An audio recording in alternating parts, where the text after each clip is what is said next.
ana kaga duk waɗannan malamai da sauran manyan arewa da annan suna faɗa wai an kashe Dubora, an yi ta'addanci, an yi dabbanci, an yi hamajiya, an yi menene, duk Allah ya kunyata su.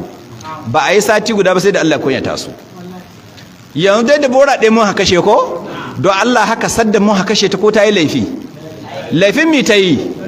Annabin mu ta zaga. Duk wanda ya zagi annabin mu muna da lasin da wurin Allah, kuma ba wai shari'ar musulunci ba, har abin da yake cikin Bible.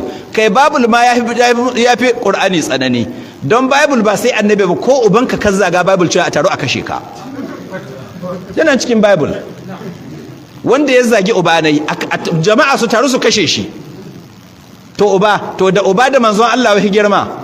Manzon Allah. To Bible cewa ko ubanka ka zaga a kashe ka. Hukuncin kisa Bible ya yi ma. Kai, ina fatar kun fahimta. To bayan wannan shegiyar yariya ta zagi annabi mun kashe ta, to sai ga wata boyar Allah can Harira da 'ya'yanta 4.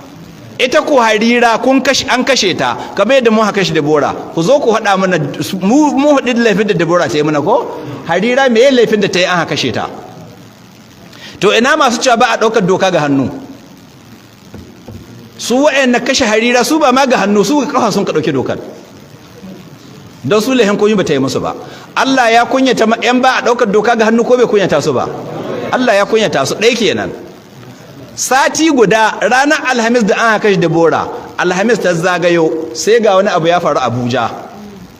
Unguwar Daidai, kun san Daidai ko? Unguwar Bello Yabo kenan. Inda duk kun kaji Bello Yabo Abuja, to ban bar Abuja sai na zo Daidai na yi wa'azi. To Daidai mararaba in daidan nan ka tashi Daidai nan ne maraba da Abuja ko?